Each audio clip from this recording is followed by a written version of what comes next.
Hindi na bago ang ideya na si Sakete Kintoki ay maaaring may koneksyon sa mga primordial gods. Pero isang bagay ang nananatiling palaisipan. Hindi kung totoo ito, kundi kung paano ito naging posible. Dahil sa Kabanata 118, may mga detalyeng tila simpleng pahiwatig lang sa unang tingin. Pero kapag pinagsama-sama, bumubuo ng isang mas malalim na kwento. Isang kwento na maaaring magpaliwanag kung paano ang dugo ng mga nilalang na mas nauna pa sa mga Diyos ay umabot sa isang tulad ni Kintoki. At kapag naunawaan mo ang koneksyon na ito, mag-iiba ang tingin mo sa kanya, magpakailanman. Ito ang tatalakayin ko ngayon, kaya kung handa ka na, Teren, at simulan na natin. What's up mga Cooks, Manga Moto nagbabalik. Sa loob ng mahabang panahon, matagal nang pinaghihinalaan ng fandom ng Record of Ragnarok na si Sakete Kintoki ay hindi isang ordinaryong tao. Hindi lamang ito dahil sa kanyang lakas, kundi dahil sa isang maliit ngunit kapansin-pansing detalye, ang tila sungay na nakausli sa kanyang ulo. Isang bagay na matagal nang nagsilbing pundasyon ng teorya na maaaring siya ay kalahating demonyo. Sa loob ng maraming taon, nanatili lamang itong haka-haka. Walang sapat na ebidensya upang tuluyang mapatunayan ang hinala. At nang mismong banggitin ni Brunhilde na si Kintoki ay isang purong tao, tila doon na tuluyang natuldukan ang usapin. Ngunit dumating ang Kabanata 118. At sa isang iglap nagbago ang lahat. Sa unang pagkakataon, ipinakita ang kanyang nakaraan. At dito, malinaw na isiniwalat ang katotohanan, si Sakete Kintoki ay isinilang mula sa isang inang demonyo at amang tao. Isang half-demon. Isang nilalang na dapat sanay may likas na panganib. Dahil kung pagbabatayan ang karaniwang kalikasan ng mga oni at demonyo, ang kanilang pag-iral ay madalas konektado sa karahasan, gutom, at pagkawalan ng kontrol. Kaya't lohikal na asahan na ang isang kalahating demonyo ay kahit papaano'y maaapektuhan ng ganitong impluwensya.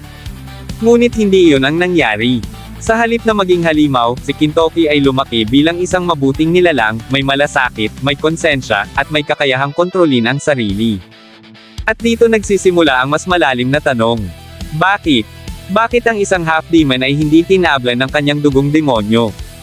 Hindi man ito imposible, ngunit malinaw na ito ay hindi pangkaraniwan. At sa isang serye tulad ng Record of Ragnarok, ang ganitong uri ng paglihis ay kadalasang may mas malalim na dahilan. At dito pumapasok ang isang mahalagang revelasyon. Nang makaharap ni Shuten Doji si Kintoki, may napansin siya, isang presensya na hindi niya inaasahan. Hindi lamang dugo ng tao. Hindi lamang dugo ng demonyo. Kundi isang ikatlong uri ng kapangyarihan.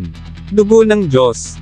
Ngunit hindi basta-bastang Diyos. Dahil habang mas sinusuri ang mga detalyeng ipinakita sa Kabanata 118, unti-unting lumilitaw na ang kapangyarihang ito ay hindi nagmumula sa ordinaryong mga Diyos na kilala sa kasalukuyang mundo, kundi sa isang mas sinaunang pinagmulan.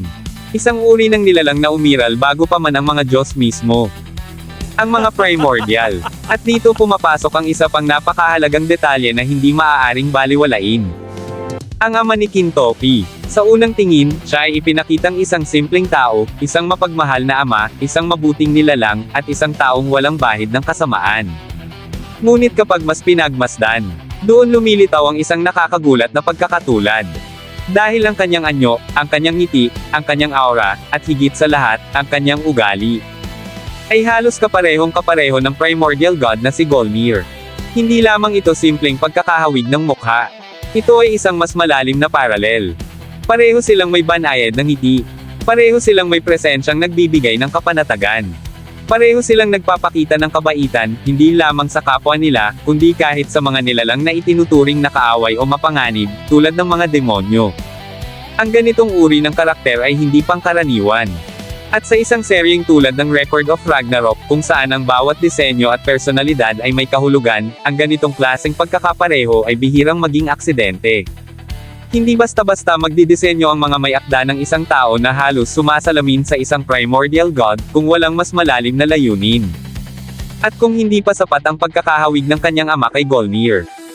Narito ang isa pang piraso ng puzzle. Ang rune na nakaukit sa kamay ni Kintoki. Sa mundo ng Record of Ragnarok, ang mga ganitong marka ay hindi lamang palamuti, kundi madalas na konektado sa pinagmulan ng kapangyarihan ng isang nilalang. At kapag inihambing ang rune ni Kintoki sa rune ng primordial goddess na si Irene, ang asawa ni Golnir, lumilitaw ang isang napakahalagang katotohanan. Hindi lamang sila magkahawig. Halos magkaparehong kapareho. At hindi lamang sa anyo, kundi pati sa mismong kapangyarihan na kanilang kinakatawan. Ang kapangyarihan ng liwanag. Ito ang pinakasentro ng teoryang ito. Dahil ang power of light na ipinapakita ni Kintoki ay hindi simpleng kakayahan lamang.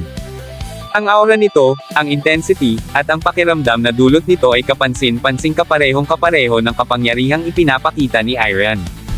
Parehong nakabatay sa liwanag. Parehong konektado sa Ron. At parehong may taglay na sinaunang enerhiya, isang kapangyarihang hindi lamang banal, kundi mas matanda pa kaysa sa mismong mga Diyos.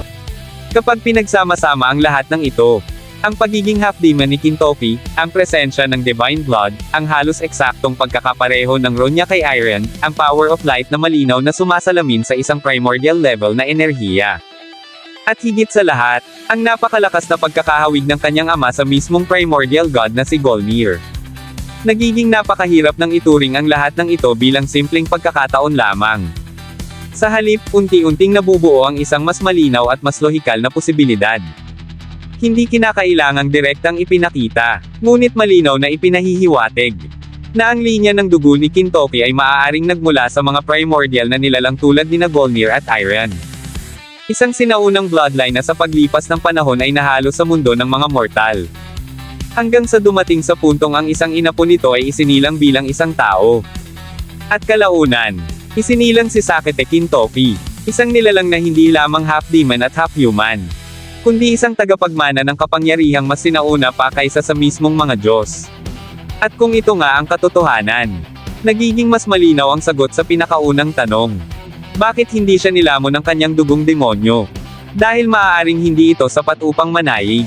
Dahil ang nananalaytay sa kanyang mga ugat ay hindi lamang dugo ng tao o demonyo, kundi bakas ng isang kapangyarihang mas mataas, mas sinauna, at mas makapangyarihan. Isang kapangyarihang nagmumula sa liwanag. At marahil, ito ang tunay na dahilan kung bakit si Sakete Kintoki ay hindi kailanman naging halimaw. At dito na nagtapos, alam kong bitin ka sa kwentuhan natin, kaya sorry na agad. Shoutout po muna kina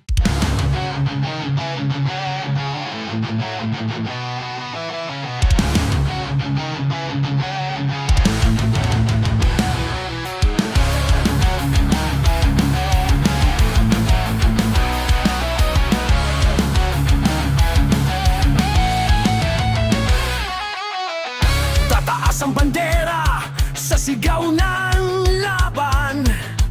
Itaga mo sa bato, walang susukuan. Kahit na imposible, pag-asa'y lalaban. Sa bawat titig, apoy ay